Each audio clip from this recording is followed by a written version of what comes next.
नमस्कार, मैं साधना पांडे मार्गदर्शन पे आपका स्वागत करती हूँ। दोस्तों, मैं बात करूँगी आज कि शिव जी पे कौन सी चीज़ें चढ़ाने से हमें महापाप लगता है। महापाप क्या दोस्तों, कहा गया है कि 1000 गौ हत्या के समान पाप लगता है यदि हम अनजाने में भी शिव जी के ऊपर ये वस्तुएं अर्पित कर देते हैं।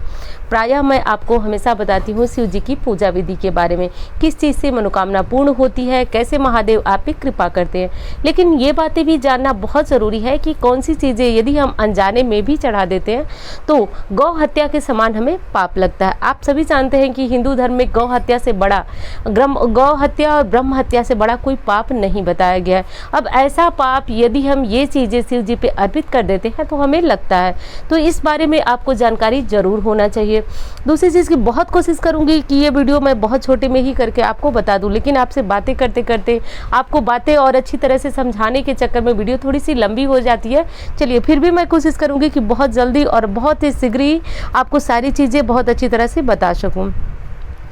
देखिए, आपको अब क्या चीज़ नहीं चढ़ानी है, क्योंकि देखिए मैंने पहले शुरू में ही बताया कि गौ हत्या का पाप लगता है। ध्यान दीजिए, आप जाने न जाने, लेकिन ये चीज़ें प्रायः मैं आपको बताती हूँ कि यदि आप अनजाने में कोई गलती की है तो आपको उसका पाप नहीं लगता है। लेकिन शास्त्र में बताया गया है, शिव महापुराण में बताया गया है कि ये चीज़ें यदि हम अनजाने वश भूलवश भी शिव जी पे अर्पित करते हैं तो गौ हत्या के बराबर दोषी माने जाते हैं। अब कौन सी चीज़ें हैं वो, तो देखिए पहली चीज़ तो है कि शंख का जल। कारण आज नहीं बताऊंगी आपको, कारण पहले भी बता चुकी हूँ आपको।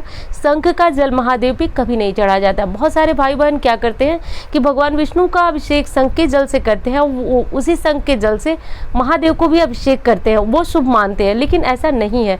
शास्त्र में शिव महापुराण में बताया गया है कि शंख के जल से अभिषेक करने से ब्रह्म हत्या और गौ हत्या का पाप लगता है। तो ऐसी भूल गलती से भी आप न करें, क्योंकि शंखचूड़ जो राक्षस था उसका वध महादेव जी ने किया था और उसी की अस्थियों से शंख का निर्माण हुआ। इसीलिए शंख कभी भी शिवलिंग से स्पर्श भी नहीं कराना चाहिए। अगली चीज़ें जान लीजिए आप। हल्दी जो है आप शिवलिंग पे कभी भी स्पर्श न करें। कारण भी आप जानते होंगे शायद कि हल्दी जो है वह सौंदर्य का प्रतीक माना जाता है। वहीं पे आप केसर मिश्रित जल से शिवलिंग का अभिषेक करेंगे तो शीघ्र विवाह के योग बनते हैं, कामनाएं पूर्ण होती हैं, गुरुदेव बृहस्पति की कृपा प्राप्त होती है। यदि किसी का गुरु मजबूत नहीं है तो गुरु ही मजबूत हो जाते हैं। लेकिन हल्दी शिवलिंग पे चढ़ाना सर्वथा वर्जित है। यदि ये हल्दी आप चढ़ाना चाहते हैं शिवलिंग पे तो आप हल्दी जलाधारी यानी कि जहाँ से जल निकलता है वहाँ पे चढ़ा सकते हैं। लेकिन केसर चढ़ाने से गुरुग्रह मजबूत होते हैं। यदि आप गुरुग्रह मजबूत करने के लिए हल्दी शिवलिंग पे चढ़ा रहे हैं तो कुमकुम की भी वही बात है। बहुत सारे लोग, ये तो देखने को अक्सर आप भी मंदिर जाते होंगे तो मिल ही जाता है कि कुमकुम, बहुत सारे लोग शिव जी पे कुमकुम चढ़ा देते हैं, लेकिन कुमकुम से उनको जलन होती है। कारण ये है कि उन्होंने विष धारण किया था, विषधर भी कहे जाते हैं, और विष और कुमकुम भी लाल होता है तो लाल रंग जो है उत्तेजना दर्शाता है, तो इसलिए लाल रंग यानी कि कुमकुम शिव जी को नहीं चढ़ाते हैं। दूसरा कारण ये भी है कि कुमकुम से जो है सौंदर्य किया जाता है और सौंदर्य जो है शिव जी को बिल्कुल भी नहीं भाता है, इसलिए कुमकुम शिव जी को अर्पित नहीं करना चाहिए। वहीं पे जो शिव जी के पास एक लाइन होती है अशोक सुंदरी की, वहाँ पे कर सकते हैं। नीचे का जो स्थान होता है, माँ पार्वती का स्थान होता है शिवलिंग में, वहाँ पे कुमकुम अर्पित कर सकते हैं। तो अब आगे और कौन सी चीज़ आपको नहीं अर्पित करनी चाहिए, तो तुलसी। देखिए यही गलती हो जाती है कि बहुत सारे जो बहुत सारे भाई बहन हैं जो भगवान विष्णु की पूजा करते हैं, वो उनकी भोग में तुलसी पत्र डालते हैं। श्री राम जी में पड़ता है, हनुमान जी में, ये देवता बिना तुलसी पत्र के भोग स्वीकार नहीं करते हैं। और वहीं पे लोग क्या करते हैं कि भोलेनाथ को भी तुलसी पत्र वाला भोग या फिर तुलसी पत्र जो है वह अर्पित कर देते हैं शिवलिंग पे।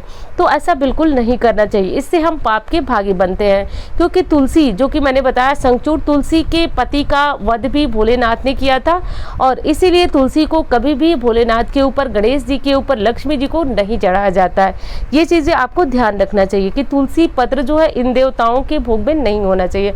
माता दुर्गा के भोग में भी तुलसी पत्र आपको नहीं रखना चाहिए। तो ये चीज़ें आपको ज़रूर ध्यान रखना चाहिए। अब अगली चीज़ आपको बता दूं कि अगली चीज़ कौन सी है। अब आप इस समय स्क्रीन पे देख रहे हैं, वैसे बताया जाता है कि सफ़ेद फूलों से भगवान भोलेनाथ का श्रृंगार किया जाता है। सफ़ेद फूल उन्हें ज़रूर चढ़ाना चाहिए, विशेष प्रिय पुष्प माने जाते हैं। वहीं पे सफ़ेद फूलों में केतकी का पुष्प भी आता है, लेकिन केतकी पुष्प जो है भगवान शिव द्वारा अभिशापित है, इसलिए कभी भी शिवलिंग पे केतकी का पुष्प आपको भूल करके भी नहीं चढ़ाना चाहिए। इस तरह की चीज़ें यदि हम करते हैं तो पाप नहीं महापाप के भागी बनते हैं। एक चीज़ और बता दूं कि कौन सी चीज़ यदि आप शिवलिंग पे चढ़ाते हैं तो शिव महापुराण के अनुसार आपकी पूजा पूर्ण होती है। यदि संभव हो तो आप शिवलिंग पे बेलपत्र जरूर चढ़ाएं।